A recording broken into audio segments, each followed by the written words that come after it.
한국의 시민들은 전부 천재인 건가? 어떻게 다른 나라에서 한두 명 나올 법한 천재들이 한국에는 그냥 평범할 정도로 널렸어? 이럴 바에는 스탠퍼드 대학교를 한국으로 옮기는 게 나을 정도야. 여기 천재들만 모인다는 대학교의 한 교수가 기대를 전혀 하지 않은 한국에 방문 후 큰 충격과 굴욕을 경험하는 일이 있었는데요. 대체 어떤 일이 있었던 걸까요? 그 이야기 지금부터 들려드릴게요. 전 진심으로 그렇게 믿었어요. 천재는 만들어지는 게 아니라 태어나는 거다. 30년 넘게 전 세계 엘리트 교육 시스템을 연구해오면서 한 번도 의심한 적 없었거든요. 제 이름은 에린 로젠버그예요. 스탠퍼드 공대에서 교수로 일하고 있고 주로 고지능 학생들의 인지 발달이나 영재 교육 커리큘럼을 연구하고 있어요. IQ 160 이상 그런 아이들을 골라내고 그 가능성을 어떻게 끌어낼 수 있을지 그게 제 일이고 제가 이 분야에서 어느 정도 이름을 알리게 된 이유이기도 하죠. 핀란드, 독일, 싱가포르, 이스라엘, 미국. 정말 많은 나라를 다니며 각국의 천재 양성 시스템을 분석해 왔어요. 근데요. 그 많은 나라를 돌면서도 딱 한 나라만은 가볼 생각조차 안 했었어요. 바로 한국이요. 물론 알긴 했죠. K-팝, 반도체, 빠른 인터넷 그런 이미지야 익히 들었고 교육에 관해서도 입시 스트레스 심하다는 얘기는 종종 들어봤어요. 어느 날 MIT 출신의 한 동료가 저한테 이러는 거예요. 에린, 한국에 한번 가봐요. 거긴 천재를 시스템으로 만들어. 처음엔 웃었죠. 천재를 공장에서 찍어내듯 양산한다고. 학자로서 자존심이 살짝 건드려지면서 궁금하긴 했죠. 그래서 가기로 결심했어요. 서울행 비행기에 오르면서도 전 이렇게 생각했어요. 그냥 덜 알려진 교육 모델 하나 보고 참고 자료 몇 개만 챙기자. 도착 첫날 일정이 좀 타이트했어요. 시차 적응도 안 된 상태에서 아침 일찍 서울 시내의 한 중학교로 향했어요. 수업 참관 일정이었는데 솔직히 별 기대는 안 했어요. 중학생 수학 수업에서 내가 뭘 배우겠어. 스탠퍼드 교수란 타이틀을 가진 제가 그냥 형식적인 참관만 하면 되겠다 싶었거든요. 그런데 그 순간이 제 모든 생각을 뒤흔드는 시작이 될 줄은 몰랐죠. 수업은 평범했어요. 선생님은 칠판에 기하 문제를 하나 적었고 아이들은 조용히 집중하고 있었죠. 근데 그중 한 남학생이 손을 들고 나왔어요. 별 기대 없이 그 학생의 풀이를 보기 시작했는데요. 와, 진짜 깜짝 놀랐어요. 이 학생은 그냥 교과서에 나온 풀이 방법을 따라가는 게 아니었어요. 오히려 오일러 공식을 응용하되 굉장히 창의적인 방식으로 문제를 접근하더라고요. 서울대 수학교육과 교수님께 조심스레 물었죠. 혹시 저 풀이 방식 일부러 가르친 건가요? MIT 학부생들도 저런 건 잘 못하는데요. 그 교수님은 그냥 웃더라고요. 그냥 중학생이에요. 대치동 사는 애들이 원래 저래요. 그 말이 진짜 충격이었어요. 미국이라면 당장 뉴스에 나올 수준인데 여기선 수학 좀 하는 학생 정도로 치부되더라고요. 그리고 더 놀라운 건요. 그 아이 본인은 자기가 특별하다는 자각조차 없었어요. 그냥 해야 하니까 한대요. 전 그 학생을 따라 복도까지 나갔어요. 수학을 좋아해요. 하고 물어보니 아이의 대답이 이랬어요. 그냥 해야 하니까요. 그 한마디가 제 뇌리에 박혔어요. 해야 하니까 하는 거다. 이게 한국 교육의 본질일지도 모르겠다는 생각이 들었죠. 저는 그날 천재성이라는 단어를 처음으로 재정의하게 된 것 같았어요. 다음 날 저는 서울 강남 대치동으로 향했어요. 전날 만났던 학생이 이 지역에 산다고 했거든요. 수많은 학원이 몰려있다는 얘기는 들어봤지만 직접 와보니 분위기가 완전히 다르더라고요. 택시에서 내리자마자 느꼈어요. 뭔가 다른 기압이 흐른다 해야 할까요? 카페마다 교복 입은 학생들이 문제집을 펴고 앉아있고 거리 전체가 하나의 거대한 공부 기계처럼 돌아가고 있었어요. 저는 수학 전문 학원 한 곳을 찾아 들어갔습니다. 운 좋게도 그 학원 원장님과 짧은 미팅이 잡혔어요. 처음 인사드릴 때만 해도 평범한 분 같았는데 딱 한마디 듣자마자 머리를 한 대 맞은 기분이었어요. 여긴 재능보다 전략이 먼저입니다. 그분의 말이 계속 귓가에 맴돌았어요. 저희는 아이 한 명 한 명의 사고, 유형과 집중력 패턴, 심지어 오답 경향까지 분석해서 커리큘럼을 짭니다. 처음엔 솔직히 좀 당황했어요. 그 얘기 듣고 이게 학원이에요? 데이터 센터예요? 라는 생각이 절로 들더라고요. 사무실 벽을 봤는데 정말로 온통 차트예요. 학생별 성취도 그래프, 오답 유형 색깔별로 정리된 진도표, 그리고 어떤 주차에 어떤 실수를 할 확률이 높은지까지. 제가 보기에 이건 교육이 아니라 거의 교육공학 실험실 수준이었어요. 그때 제가 조심스럽게 여쭤봤어요. 그런데 학생이 방법에 대해 의문을 제기하면요. 왜 이렇게 풀어야 하냐고 질문하면요. 원장님은 한 박자 쉬고 의미심장하게 웃으시더라고요. 그럼 그 아이는 비효율적인 학생이 되는 거죠. 창의성도 물론 중요하지만 우리는 정답에 이르는 효율적인 사고를 더 중시합니다. 그 대답이 참 묘했어요. 슬프면서도 이상하게 설득력 있달까요? 제가 몸담았던 유대계 교육은 질문을 가장 중요하게 여겼거든요. 아이들이 스스로 의심하고 다른 방향을 생각해보고 심지어 어른들과 토론할 수 있도록 유도해요. 그런데 여긴 달랐어요. 이미 모든 질문과 정답이 예측되어 있고 아이들은 그 설계된 길을 따라 달리기만 하면 되는 시스템. 처음엔 그게 너무 차갑고 계산적인 것처럼 느껴졌어요. 하지만 곧 그 안에 숨어 있는 한국만의 효율성이 보이기 시작했어요. 그날 원장님께서 학원 커리큘럼 책자를 하나 주셨는데요. 중2 심화반 12주 완성이라는 제목이 적혀 있었고 거기엔 주차별 목표 예상 문제, 출제 가능 유형, 그리고 가장 많이 나오는 실수들까지 빼곡히 정리돼 있었어요. 저는 조용히 생각했어요. 우린 천재를 기다리지만 한국은 천재를 설계하고 만들어내고 있다. 그게 불편한 진실처럼 느껴졌어요. 제가 평생 연구해온 교육 철학과는 정면으로 부딪히는 부분이니까요. 하지만 동시에 묘하게 끌렸어요. 그리고 더 놀라운 일이 벌어졌죠. 호텔로 돌아가기 전 잠깐 들른 카페에서 혼자 노트북을 열고 뭔가를 열심히 코딩하는 고등학생을 만났어요. 처음엔 그냥 숙제하는 줄 알았는데 자세히 보니까 화면에 복잡한 수학 공식이랑 파이썬 코드가 잔뜩 깔려 있었어요. 호기심에 말을 걸었죠. 학생, 지금 뭐 하는 거예요? 그 아이가 조금 머뭇거리더니 대답했어요. 코딩이요. 혼자 머신러닝 공부하고 있어요. 제가 깜짝 놀랐어요. 코드 수준이 웬만한 학부 34학년 이상은 돼 보였거든요. 그래서 물었죠. 학교에서 배우는 거예요? 아니요. 그냥 독학이에요. 인터넷 보고 따라해요. 그리고 나서 덧붙이더라고요. 서울대나 연세대 가야 돼서요. 우리 집이 좀 어려워서 제가 잘 돼야 해요. 그 말에 저는 뭐라고 할 수 없었어요. 순간 이 아이는 시스템 밖에서 혼자 필사적으로 천재가 되려 몸부림치고 있다는 게 느껴졌어요. 아이의 이름은 재민이었어요. 재민이는 계속 말했어요. 저보다 잘하는 친구들 많아요. 전 아직 멀었어요. 전 아무 말도 못했어요. 스탠퍼드에서 제가 연구하던 천재들은 좋은 환경에서 안전망을 갖고 자란 아이들이었는데 재민이는 실패라는 선택지가 없는 곳에서 그 모든 걸 혼자 감당하고 있었던 거예요. 돌아오는 길 서울의 밤거리를 보면서 생각했어요.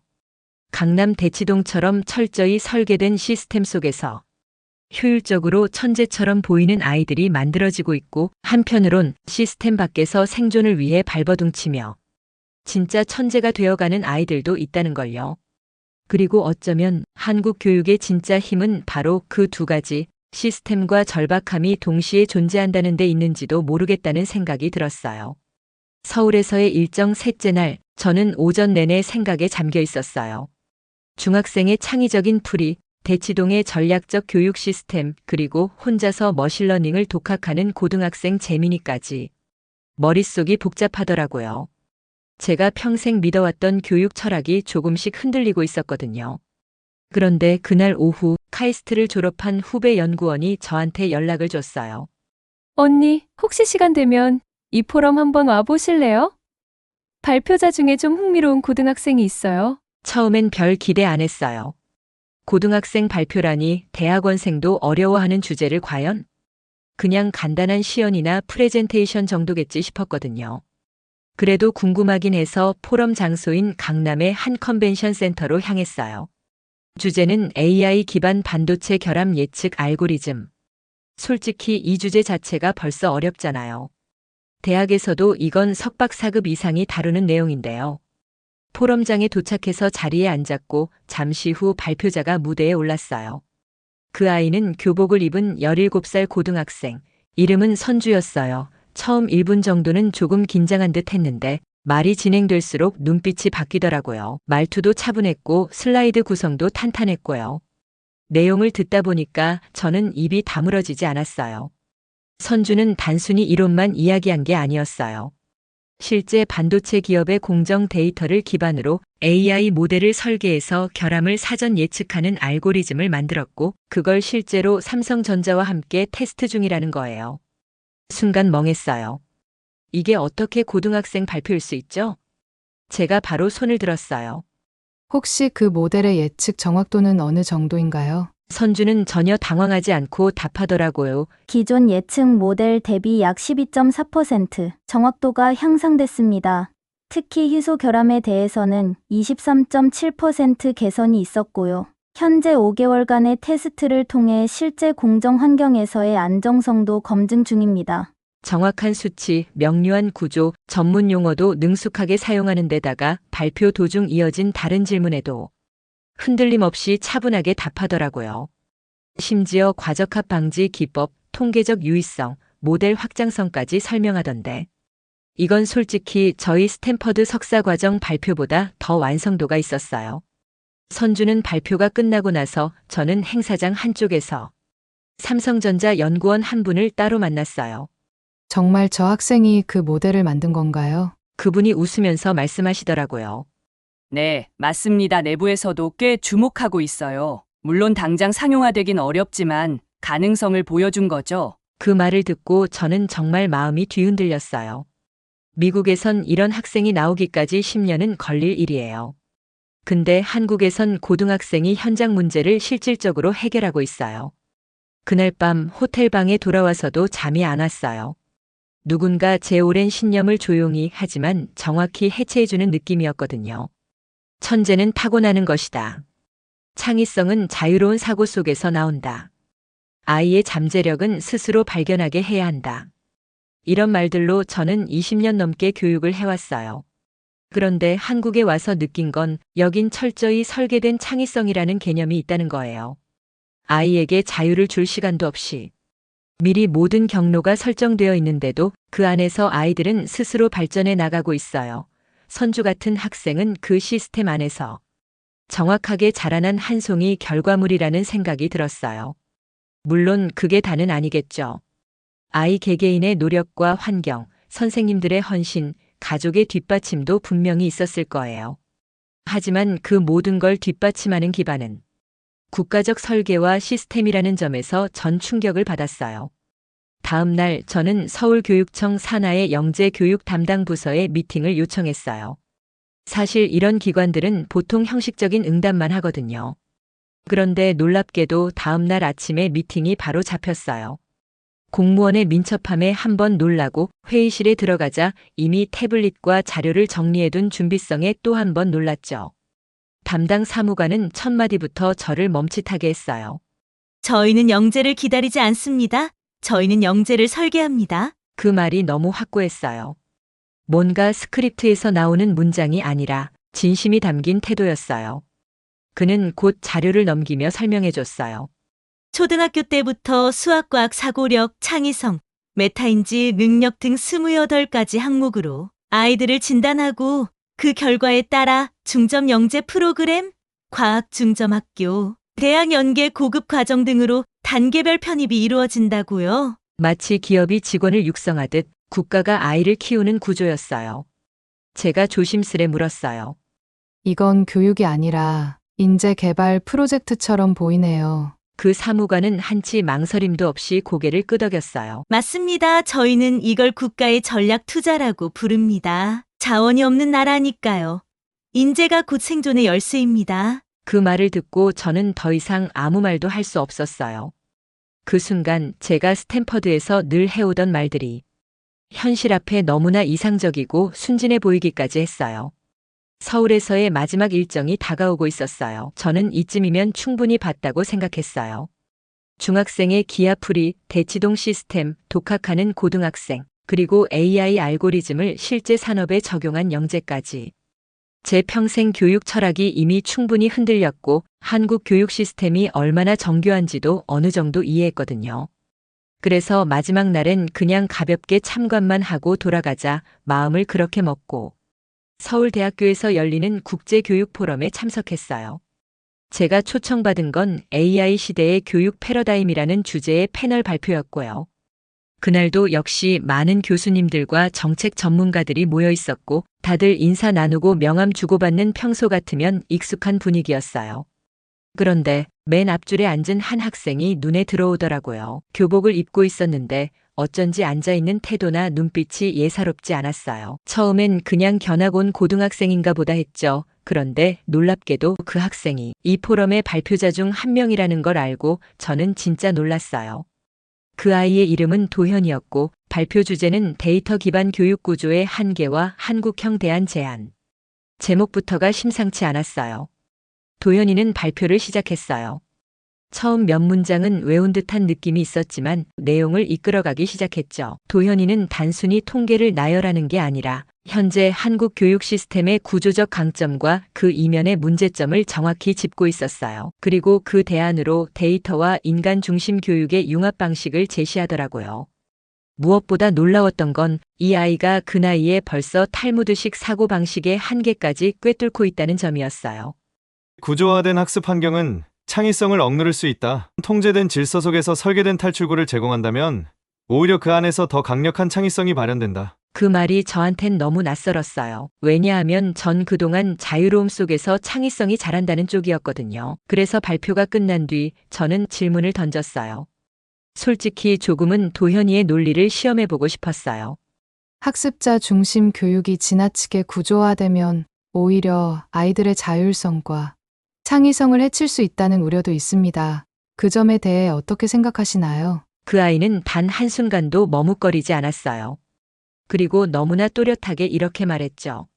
현재 한국의 교육 시스템은 탈출구까지 함께 설계되어 있습니다. 창의성은 혼돈 속에서 자연스럽게 나오는 것이 아니라 질서 속에서 통제된 도전이 주어질 때 효과적으로 발현될 수 있습니다. 데이터를 분석해보면 창의적인 문제 해결을 보이는 학생들은 대부분 기초 훈련을 철저히 받은 아이들이라는 결과도 있었습니다. 그 말을 듣는 순간 제 머리가 툭 하고 멈춘 느낌이었어요. 저보다도 더 설득력 있었고 제 질문이 가진 허점을 정확히 짚어낸 대답이었어요. 제가 수십 년간 스탠퍼드 강단에서 천재 교육을 강의해온 사람이잖아요. 근데 단 12분 한 고등학생의 발표가 저의 수십 년 연구를 다시 쓰게 만들었어요. 포럼이 끝난 후 도현이에게 조용히 다가가서 물었어요. 이렇게까지 깊은 통찰은 어디서 온 거예요? 그 아이는 잠시 생각하더니 담담하게 말했어요.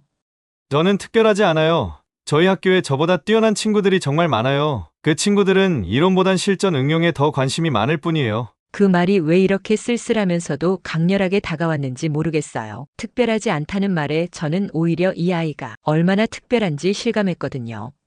그날 밤 저는 호텔 커튼을 젖히고 서울의 야경을 오래도록 바라봤어요.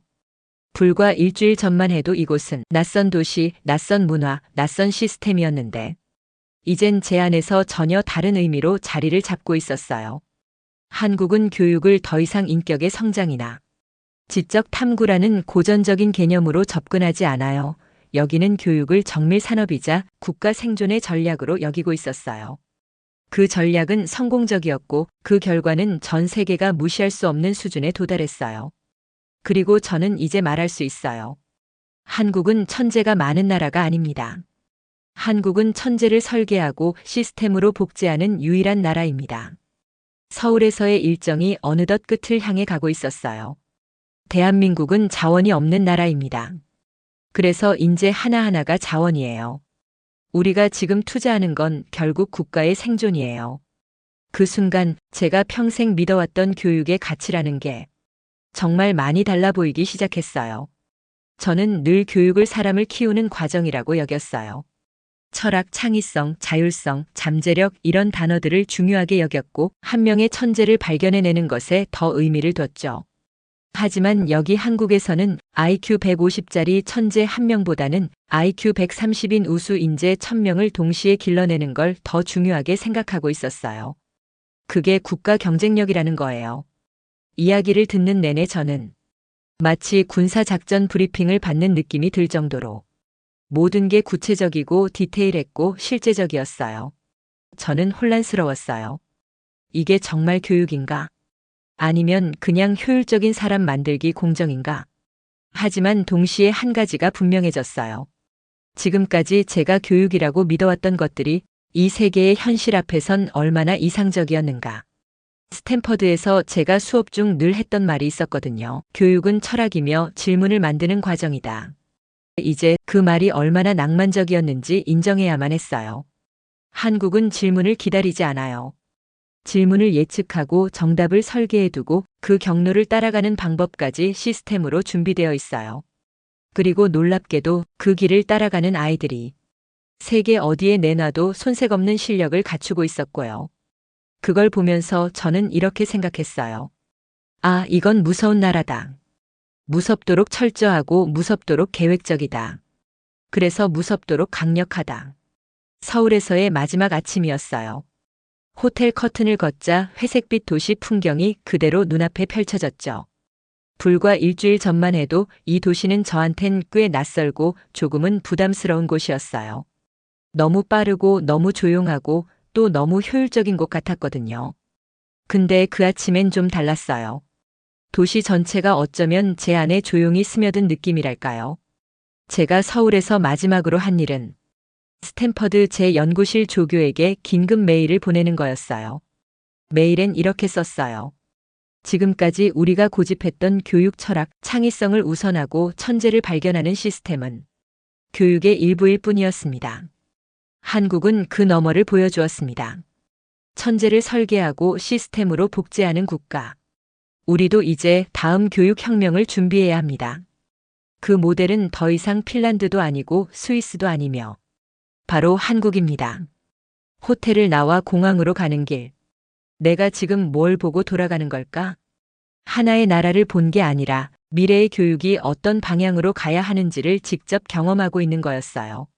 솔직히 그동안은 한국 교육에 대해 입시에만 집중된 구조, 과도한 경쟁, 획일적인 시스템이라고 비판적으로 생각했어요. 실제로 마주하고 나니 그 속에 담긴 진짜 전략과 절박함, 그리고 사람들의 간절함이 너무 깊게 다가왔어요. 무엇보다도 아이들의 눈빛, 그건 그냥 외운 지식이 아니라 살아있는 의지였어요. 마지막에 고등학생이 했던 말이 아직도 생생해요. 저는 특별하지 않아요. 그냥 저희 학교엔 저보다 뛰어난 친구들이 많을 뿐이에요. 그 말이요, 오히려 더 특별하게 들리더라고요. 겸손해서가 아니라 이 나라에선 뛰어남이 평범할 수 있는 시스템이 있다는 증거였거든요. 공항에서 비행기 탑승을 기다리며 저는 제 노트북을 열었고 한국형 교육 시스템의 전략적 모델이라는 이름으로 새 프로젝트 파일을 열었어요. 거창하지 않게 시작해보려 해요. 단 한 명의 천재가 아니라 10명, 100명의 유능한 아이들이 지속적으로 성장할 수 있는 구조를 미국에도 만들 수 있을까? 가능하다고 생각해요. 한국이 보여줬으니까요. 그리고 그게 단순한 문화나 우연이 아니라 철저하게 설계된 전략이었다는 걸 제가 두 눈으로 확인했으니까요. 전 이제 세계 교육계에 이렇게 말하려고 합니다. 다음 교육혁명의 기준은 한국입니다. 교육은 더 이상 추상적인 이상이 아니라 국가의 미래를 설계하는 가장 정교한 기술이 되어야 합니다. 오늘 사연은 어떠셨나요? 긴 시간 동안 시청해 주셔서 감사합니다. 구독과 좋아요는 영상 제작에 큰 힘이 됩니다.